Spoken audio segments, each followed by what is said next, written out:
Hi there folks, in today's demonstration I'm going to show you how I built this Power App that queries data from 3 different endpoints and presents stores across the UK. So I realised that there are open APIs on websites that allow you to query store opening times and store details, and so with that data and Power Automate we can pull back that information, repurpose it and easily present it in a map control in a Power App. So on screen you see my Power App right now. I've searched on Aberdeen, and if I zoom in on there we can see the various store types: Marks and Spencer's, Starbucks and Aldi, and I have a filter here that if for instance I only want to see the Aldis in the area, I can perform that filter there and we can spot them all. Now if I was to do a search on London, this would of course trigger our Power Automate flow. It would pull back all the data, and whilst at the moment I only have the Aldi data showing on screen, I can of course add in Marks and Spencer's and remove Aldi and see our new map control results. So if this is something that interests you, there's plenty to learn throughout the video. I'll talk you through how to build the Power Automate flow, how to repurpose that data and connect to an API, and of course how to build out the Power App. Plenty to learn. If you haven't already, please make sure you like and subscribe.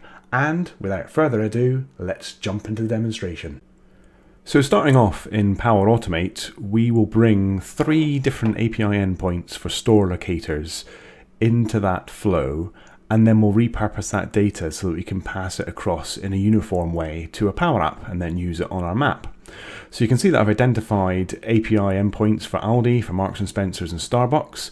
These are all open, all available as a result of going on to their store locator website and just having a quick peek behind the scenes to see what's happening when searching. So they are open, they are publicly available, but this is very much a proof of concept to show you how we can bring any form of API, albeit an open API, into a Power App. So first of all, I need to introduce a new step, and for each of these API endpoints we're going to use the HTTP action. You can see there is in fact a premium action, but for all of them the setup is pretty much the same. We're going to use the method get, and then we'll paste in the respective URLs. So there we go, there's the one for Aldi. I'll quickly rename that to Aldi, and then I'll simply do the same for the Marks and Spencer's and the Starbucks one. So with all 3 of those HTTP actions set up now, the eagle-eyed of you might have noticed that I have this little object set up. I'm going to just highlight and copy this because I will need it. But what I'm going to do first is just quickly maximize this, and then let's save and test our flow and check the output, because each of these 3 actions here are going to return various forms of JSON. So we'll test it now. All of them have passed, and if we explore Aldi for instance, we can see that by return the body is actually HTML. So that's why I've copied that string. We need to specify in the header that actually we want JSON. If we then look at the Marks and Spencer's one, we can see that we have a base64 encoded string. Again, there's a slight configuration change there that we need based on this URL. And whilst exploring, I could see that there was this parameter for the Angular callback, and if we remove that and rerun it, we will get back JSON. And then finally, Starbucks, well, there's nothing for us to do there, but already we can see various stores and times being returned, and we'll format each of these JSON arrays so we get standard information like a store name, maybe the phone number, and part of the address at least. So if I go back into edit, back into the Aldi one, I mentioned we needed to include a header, so if I switch to text mode, I can just paste that header in, and again if I switch back to the key value mode, you can see that it simply exists as accept and then application JSON on the right hand side there. With the Marks and Spencer's one, all I need to do is to remove that particular string, so it's the ampersand JSON Angular callback all the way up to the 2, remove that, hit the save button, and now we should get JSON data back from all 3. We'll run that flow again, and it's all run fine. If we look at Aldi, there's a whole heap of data come back. So if we click to download, we have a new tab open here, and we can see all the data. Again, if we look at the Marks and Spencer's, previously it was that lovely base64 encoded string, but now, similar to Starbucks, we have some familiar information like name and location, etc. So how are we going to turn this now into a refactored or repurposed JSON array for each of the three? Well, we're going to have to look at them all separately. I will show you how to build out the Aldi one step by step, but then for Marks and Spencer's and Starbucks, I'll just quickly explain what I've built for both of them. So for Aldi, what I'm going to do is I'm going to introduce a select action, and it's that select action that we'll use to repurpose the data. Now don't worry about the from right now. What we really want to be doing is creating a map. So I'll use ID as a unique way of identifying the store. I will use the name for, of course, displaying something useful in our map, and let's capture the phone number. And of course, I'll need to get the latitude and the longitude for the mapping of the map. And then finally, I'm going to define a store type. And by store type, what I mean here is it an Aldi, is it a Marks and Spencer's, or is it a Starbucks? When it comes to finding out the source for the from, if I click in there, at the moment the dynamic values I have access to are the body, the header and the status code. But we want to try and understand the JSON that's been returned by the action above.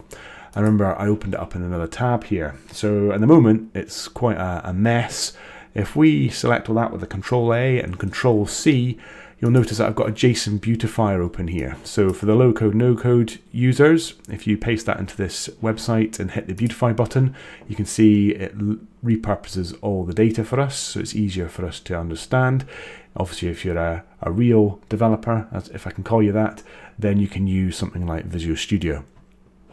So if we were to use the expression for body, it would return everything between this bracket and probably all the way down at the end of this sample data set. We want to look for an array, and that array is likely to contain responses. And as we scroll down, you can see we have a value here, response, and within response we have entities. So entities actually has a square bracket which indicates that it's an array. And so what we want to do is we want to pass the body response entities into our select. So if I jump back here, and if I go into the expression tab, I can insert a space. I can then select the expression for body, and then I can add a question mark, some square brackets, and put it in response and entities. And that will return the array that we see at the point of entities. Then what we want to do is we want to start scrolling down through this sample array to try and spot the various values that we're looking for. And one thing to note here, as I'm scrolling down, it looks like we have another object called profile. And I'm looking for an ID, which if we come here, I have an internal ID here, which is actually part of that profile object at the top here. So profile includes address, but it also includes a lot of other descriptive data. So if I scroll down again, there's our ID. If I highlight that as I've done, Control C, and I want to remember that it's going to come from the profile object.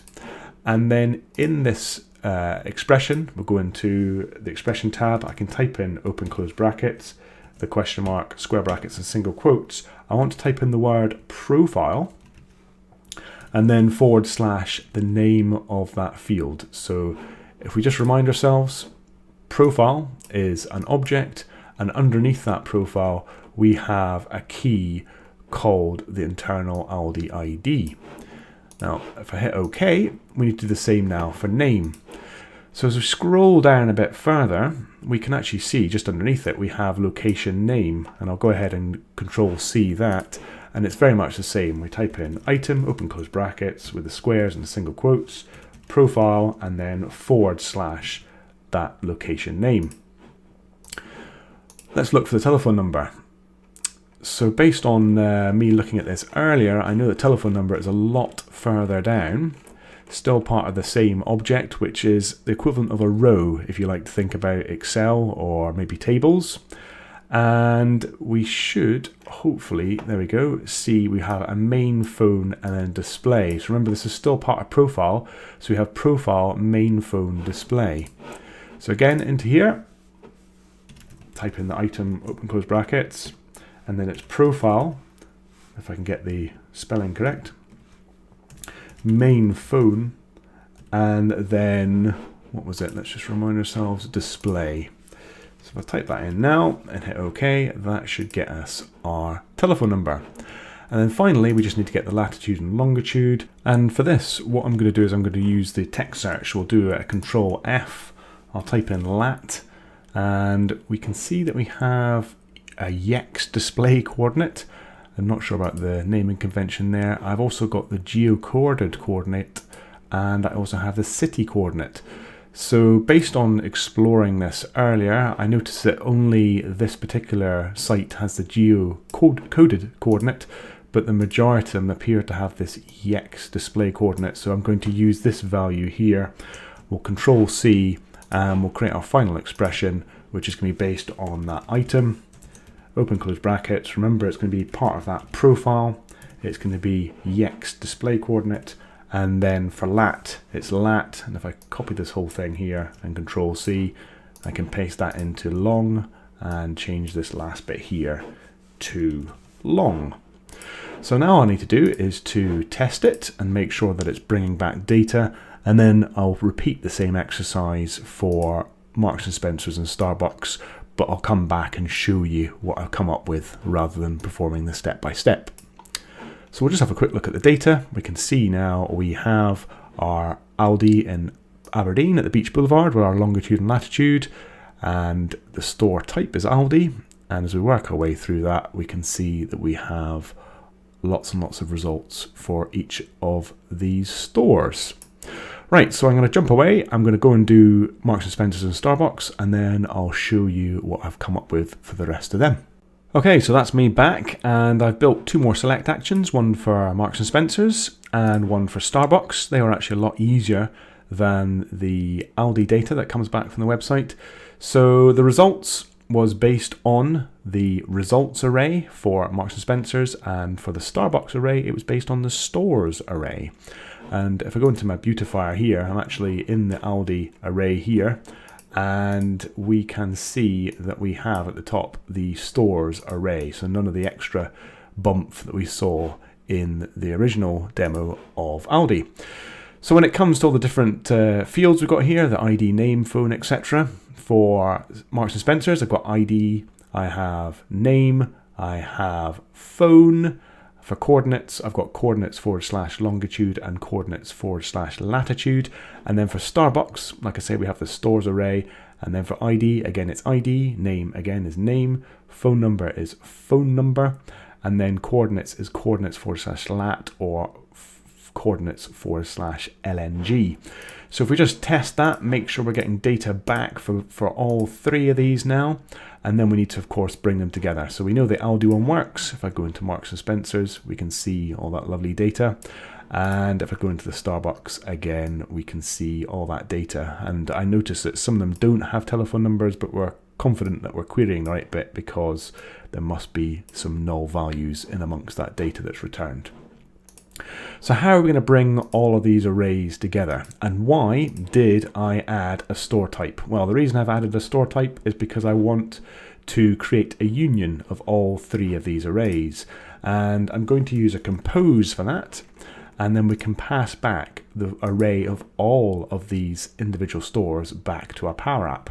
So using an expression, there is union, and that can bring together two arrays that are similar. And we're going to combine, first off, the Marks and Spencer's one with the Aldi one and hit OK.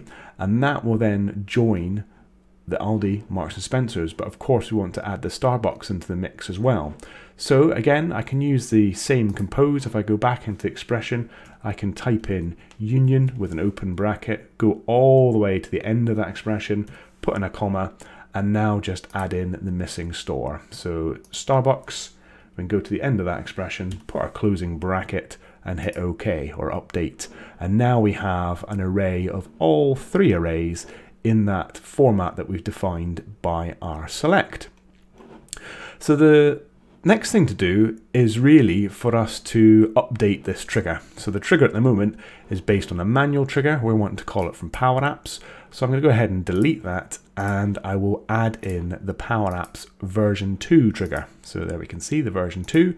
And then I want to define two input parameters. The first is going to be the city, and the second is going to be the latitude, longitude.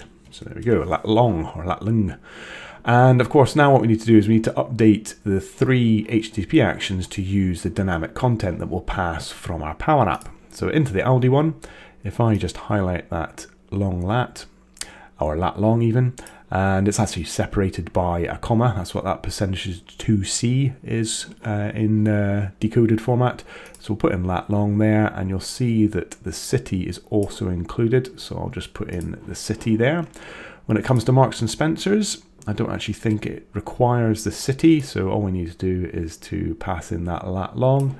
Again, do a quick highlight, paste that in. And equally, if we go into the Starbucks, we just need to update this lat long. There we go. So it's almost all ready for our Power App. The last thing that we need to do is we need to add a response back to Power Apps. Now, there is an ability to respond using one of the out-of-the-box actions here, respond to Power App or flow. But at the moment, it's not so great for passing back an array. There is an experimental feature on Power Apps called parse JSON, but I'm going to use a different action that will allow us to use the JSON array that's passed back. So there is an HTTP, I'm just looking for it there. In fact, I think it's maybe called response. There we go. It's this lovely green looking one here. And we can pass back the output of this compose. So this compose, of course, is a union of all 3 of our arrays, and we can put that compose in there. And the only other thing we need to do is we need to generate a schema based on a sample. So I can go ahead and save and test this. This will give me a schema that I can then, or a body that I can generate a schema, and then it'll all be ready for our Power App. And the last thing as well is probably to give it a good old name for our M&S, Aldi and Starbucks location data. Right, so I hit the save. I'm going to grab some test data because it's going to prompt me for longitude and latitude. I don't know that off the top of my head, so I'll just copy this one here, go into test. Now that we've got that Power Apps trigger, we have to paste that in there. I'm going to replace this percentage 2C with a comma, and I'll type in my city as Aberdeen. And if I run that flow and hit done, if I go into that compose, we should see all of the data for all the different stores, and you'll now start to understand why it's important to have a tag for the store type. So we can see these are M&S ones at the beginning. We should then see in a minute Aldi ones. There we go. And if I scroll down a bit further, we will have Starbucks ones. There we go. If I Control A, Control C, because I need to pass the sample output into this response so that it can then pass the schema across to our Power App. So I go to Edit, Generate from Sample, paste that in, hit Done, and we now have a lovely schema, which will mean that our Power App will know exactly what it's dealing with when that data is sent back to it. So final save, and then we can jump on to our Power App. So here I am in a brand new Power App, and the first thing I want to do is to connect up our flow. So I can click on Add Flow and hunt down that appropriately named Power App M&S Aldi Starbucks location flow that I built earlier. And then once that's connected, the other thing I'd like to add in the form of a connector is a Bing Maps, because I need to get the geolocation from a city, say. So I'm going to use this Bing Maps connector, and that will then allow me to get that value or the long lat so that I can pass that onto our flow and perform a search. So in terms of the various controls, I need to have a text input to enable me to provide a city to search on. I will need to insert a map. We'll go ahead and search for map. There we go. And this will allow us to display all the results of our flow. And the other thing I need is a button, because ultimately I need that button to run our flow. So we'll just add that button in here. Now, the default text on this text input, I'm just going to remove. The hint text, I'll just say, please provide a city to search for. And then the button, we can say search, double click there, and that'll change the text. So the next part of the solution is to bring together our Bing Maps connector with our flow. And with the search button selected and the on select property here, I'm going to go into the expression tab and first of all set a variable, which I'm going to call the global search location. Now with that, we are then going to use the Bing Apps connector, and we can use the get location by address, and then we'll notice along the top we have a series of parameters. So the parameter I'm looking to use is locality, and then I'm simply going to set that to the value from our text input, and it's going to be the text value of our text input. So I can close off the squiggly bracket, close off the rounded bracket, and then close off the final rounded bracket, and that's our expression there. We're going to set a variable to the output of this connector based on the text that's set in this text field here, this input text field. With a semicolon at the end, I can go and start writing my second expression, which is to clear collect, so creating a collection of the shops, and I'm going to call that call shops. And we're going to call our Power Automate. So if I go back to the Power Automate tab, we can see it's called Power App M&S Aldi Starbucks. So if I type in Power App, you'll see the autocomplete here, and we want the one with .run, which will then prompt us for two parameters, the city and of course the latitude longitude. So city is like the expression above. We want to use text input 1.text. And then when it comes to our latitude longitude, that needs to be a string of the latitude separated by a comma and then the longitude. And I know that that's going to be part of our global search location. So within that, there is a point record.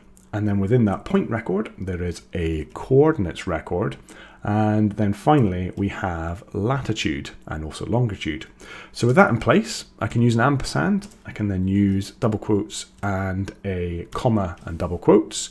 And that'll obviously append a comma on the end. And then if I insert another ampersand, I can bring that longitude into play by selecting this expression and save myself a bit of time of retyping it and typing in longitude. I can close that off and close it off again, and that is our expressions set up, ready to run. Now if I go to the play, if I type in Aberdeen and do a search, we can then hopefully look back at our collection and see what data we've got.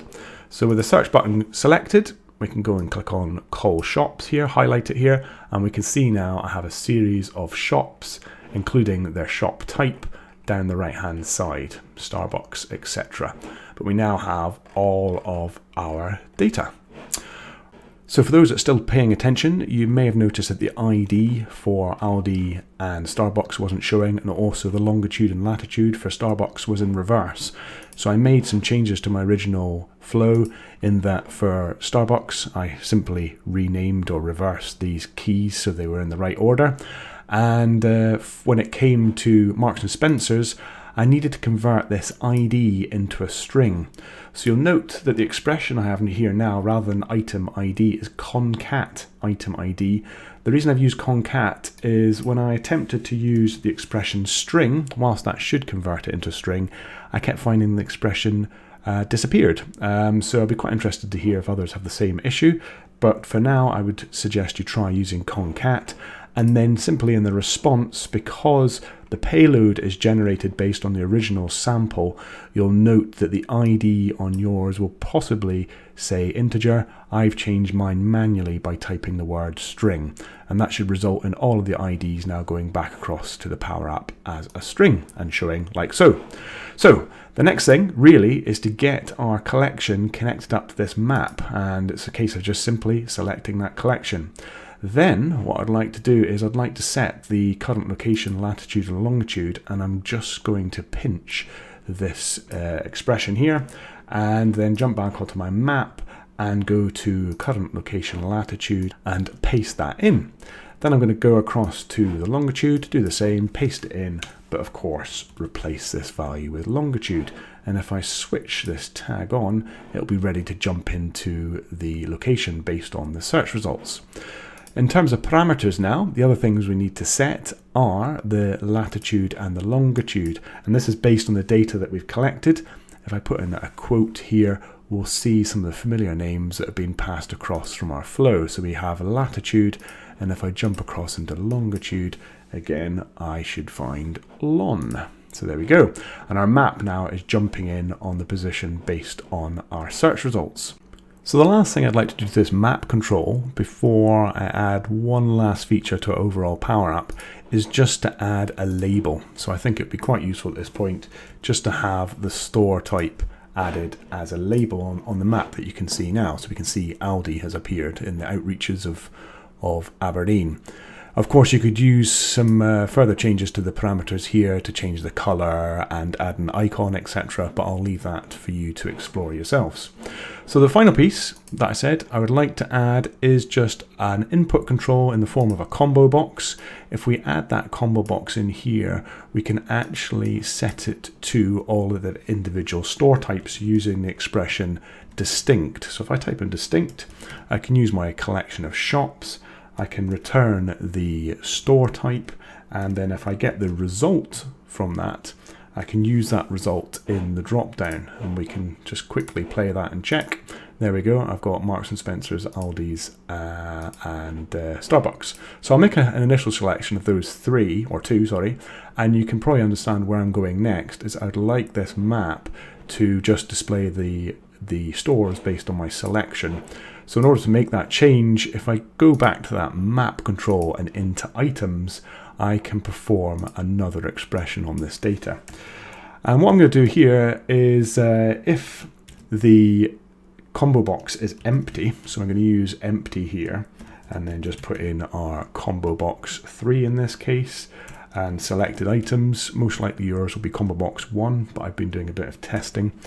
And then we will return the collection of shops. So basically, if that combo box is empty, use the collection of shops. Otherwise, we're going to perform a filter on that collection of shops where the store type, if I type in store type there, is in the combo box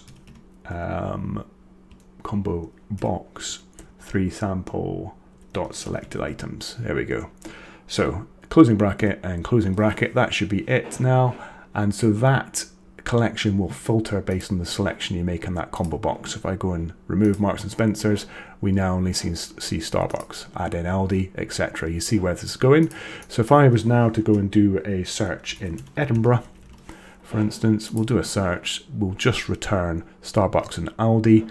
And if I was to go and remove Aldi, I can just see all the Starbucks there in Edinburgh and do a quick zoom in, and hopefully you recognize some of these Starbucks sites. But that's it. That is the demonstration. We've learned how to bring an API into a Power App using Power Automate, and of course we've used select to repurpose the data from those 3 different endpoints, pushed it across into our Power App, filtered it, and then displayed it on a map control. So hopefully you've enjoyed that. It's been quite an interesting proof of concept for me to put together. I'd love to hear if anyone else has attempted to do this themselves, and hopefully you've learned something. So if you're not already, make sure you like and subscribed, and I'll see you again sometime soon. Thanks very much for watching. Cheers. Bye.